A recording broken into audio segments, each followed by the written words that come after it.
चीन यूएनएससी की स्थायी सदस्यता का क्या है, भारत का समर्थन करने को तैयार है, पर वो G4 के अंदर जापान का विरोध कर रहा है, क्योंकि जापान ने सेकेंड वर्ल्ड वॉर में क्या है, वॉर क्राइम किए थे। सेकेंड वर्ल्ड वॉर में जापान धुरी राष्ट्र में शामिल था और उसने बड़े पैमाने पर क्या है, नरसंहार किया था।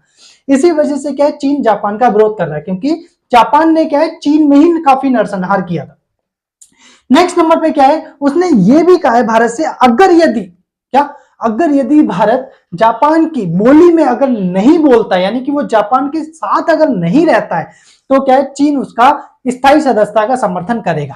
अब यहां समझने वाली बात यह है कि वाकई क्या चीन ऐसा करेगा, तो मेरा ऐसा मानना है ऐसा नहीं करेगा। वो ये चाहता है कैसे भी भारत को जापान से अलग कर दिया जाए।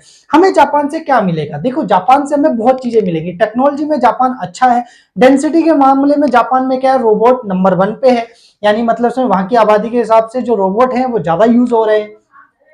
दूसरे नंबर पे क्या है, हम यहाँ पर क्या टेक्नोलॉजी हमें बेटर मिल सकती है, समझे, ट्रेड हमें क्या बेटर मिल सकता है, समझे, ये सारे कारण है कि जापान हमें क्या एक महत्वपूर्ण देश है। और दूसरे नंबर पे चीन के खिलाफ भरोसेमंद देश है जापान।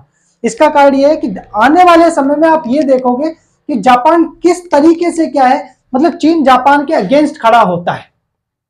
बात समझ में आ रही है, नहीं आ रही है? ठीक है, ये सबसे बड़ा कारण एक है, ठीक है, जिसकी वजह से क्या है, वो चाहता है भारत से जापान को दूर कर दिया जाए। पर क्या है, हमें किसी भी हालत में जापान का साथ नहीं छोड़ना चाहिए, क्योंकि चीन भरोसेमंद में नहीं है। अटल बिहारी वाजपेयी भी कह चुके हैं 1996 के अंदर, जब क्या है एग्रीमेंट हुआ था, समझ में नहीं, मैं विश्वास बहाली के उपाय 1996 में समझाता हूं, उसमें भी उन्होंने, अटल बिहारी वाजपेयी ने कहा था चीन पे भरोसा ठीक नहीं है। समझ में आया नहीं है?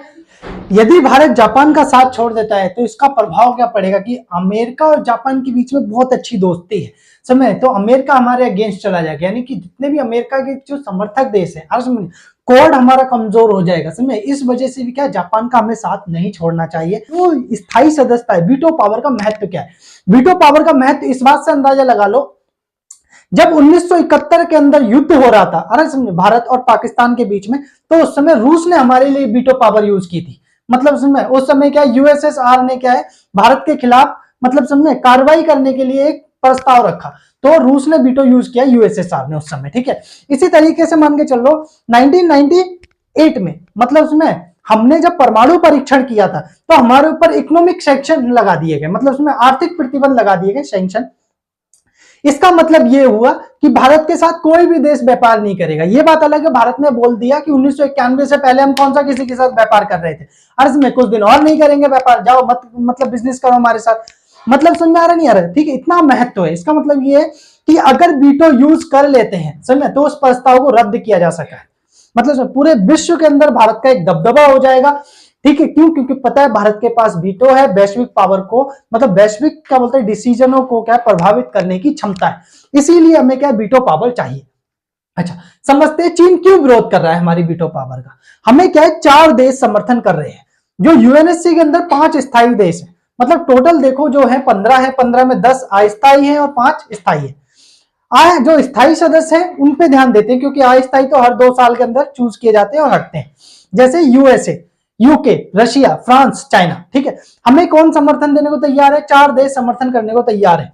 नेक्स्ट नंबर में यूके और फ्रांस, तो जो G4 के देश है उन चारों को समर्थन देने को तैयार है, ठीक है। यूएसए भी समर्थन कर रहा है, मैं रूस भी, चाइना विरोध कर रहा है। तो चाइना क्यों विरोध कर रहा है? एक तो वैश्विक प्रतिद्वंदता, इसका कारण यह है कि भारत जो है अपने आप को क्या है, चीन से एक प्रतिद्वंदी मानकर चलता है कि भाई चीन है जो क्या है, हमें मतलब जिसको हमें हराना है। क्यों हराना है? क्योंकि इसकी वजह यह है, हमारी जो जियोपॉलिटिकल कंडीशन है, मतलब उसमें हमें क्या है, एक मतलब क्या बोलते हैं, बॉर्डर डिस्प्यूट है, मतलब उसमें चाइना और इंडिया के बीच में, और इसका इंपैक्ट ये पड़ रहा है कि चाइना क्या है, हमारे जो क्या बोलते हैं बॉर्डर है उसके ऊपर एग्रेशन कर रहा है, अरसमेनिया, और उसको कंट्रोल कर रहा है, मतलब समझे, वो धीरे धीरे उन पर कब्जा करता जा रहा है। और ये क्या है, एक बड़ी समस्या बनी हुई है, जिससे पता चलता है आगे जाकर कभी भी चीन के साथ युद्ध होने के भी चांसेस लगते हैं।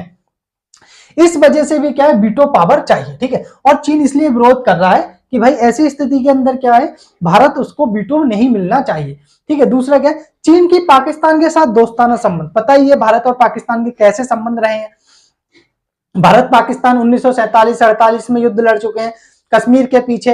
नेक्स्ट नंबर पे आपको 1965 का युद्ध लड़ा हमने, अर्ज में नहीं आ रहा, जो पहले तो क्या बोलते हैं आपका, कहां से शुरू हुआ था, कच्छ के रन से शुरू हुआ था, फिर उसके बाद उसने कश्मीर के लिए क्या युद्ध छेड़ दिया। फिर 1971 हमने बांग्लादेश को आजाद कराया क्योंकि बड़े पैमाने पर लोग भारत में आ रहे थे, ठीक है। फिर उसके बाद उसने क्या 1999 का युद्ध लड़ा था। 1971 के बाद पाकिस्तान जान गया कि भारत से क्या है अब जीता नहीं जा सकता, मतलब उसमें इसीलिए उसने क्या है हमारे खिलाफ टेररिज्म को प्रमोट करना शुरू कर दिया, समझे नहीं है, यानी जिसे कहते हैं प्रॉक्सी वॉर, छंद युद्ध क्या है छेड़ने शुरू कर दिए। भारत उनसे भी क्या है झेलता रहा, और क्या इसी दौरान क्या है इसने जब क्या बोलते हैं इंडो कौन सा सिनो चाइना सॉरी सिनो पाकिस्तान सिनो पाकिस्तान एग्रीमेंट किया 1963 के तहत, जिसमें उसने ट्रांस कराकोरम क्या ट्रैक को दे दिया चाइना को। ये जो ऊपर है ना, समझ में नहीं, इस ट्रैक को जब उसने चाइना को दे दिया, ठीक है, चाइना ने क्या है जो क्या नाम पीओके है उसको मान्यता दे दी कि वो पाकिस्तान का पार्ट है। इससे इनकी दोस्ताना संबंध हो गए और पाकिस्तान चाइना हमारे अगेंस्ट काम करता रहा, पाकिस्तान का साथ देता रहा हर बार। तो इससे ये पता चल गया होगा कि भाई चीन हमारा विरोध क्यों कर रहा है। नेक्स्ट अब ये भी समझ लो कि चीन क्यों लंबे समय तक नहीं रोक पाएगा। इसका कारण ये है कि भारत के जो प्रयास हुए हैं, एक तो G4 की स्थापना हुई कब 2005 में, जिसमें 4 देशों ने मिलकर एक दूसरे का समर्थन किया, जो इस समय क्या है विश्व की कोई आर्थिक ताकत है कोई सैन्य ताकत है। जैसे भारत क्या है सैन्य और आर्थिक दोनों है, भारत 5वीं महाशक्ति है इकोनॉमिक अर्थ में, और सेना के मामले में क्या है ग्लोबल फायर पावर इंडेक्स के थ्रू देखें तो 4थी सबसे बड़ी आर्मी है, समझे, पावर के मामले में। अगर सैन्य बजट के मामले में देखें तो 3री सबसे बड़ी आर्मी है, ठीक है। नेक्स्ट हमें जर्मनी, जापान और आपका ब्राजील हो गया, ठीक है। इनका उद्देश्य क्या है, इनका उद्देश्य है G4 देशों को यूएनएससी की स्थायी सदस्यता दिलाना और 2 अफ्रीकन कंट्रियों को भी शामिल करना, जिससे अफ्रीका का भी क्या किया जा सके प्रतिनिधित्व किया जा सके। G20 जो है विकासशील और विकसित अर्थव्यवस्थाओं का जो समूह है 20 देशों का, वो हो गए। उसमें भी भारत ने क्या भी नई दिल्ली में जो बैठक हुई थी उसमें भी प्रस्ताव रखा कि स्थायी सदस्यता का समर्थन करना चाहिए, जिससे क्या है वैश्विक यूएनओ जो है वो क्या है वैश्विक मुद्दों को वास्तविक रूप में क्या कर सके, उसको प्रतिनिधित्व किया जा सके, मतलब उसमें यानी कि हर देश हर कॉन्टिनेंट से समय वहां पर प्रतिनिधित्व हो सके। नेक्स्ट हमें ब्रिक्स हो गया, ब्रिक्स में भी देखो Brazil, Russia, India, China, south Africa है, रशिया और चाइना है, इसमें इन्होंने भी कहा कि भाई वैश्विक लेवल पे क्या है भारत की क्या है जो भूमिका है उसकी बढ़ रही है, इसी वजह से क्या है लंबे समय तक उन्हें हम क्या है रोकेंगे नहीं यूएनएससी की स्थायी सदस्यता के लिए।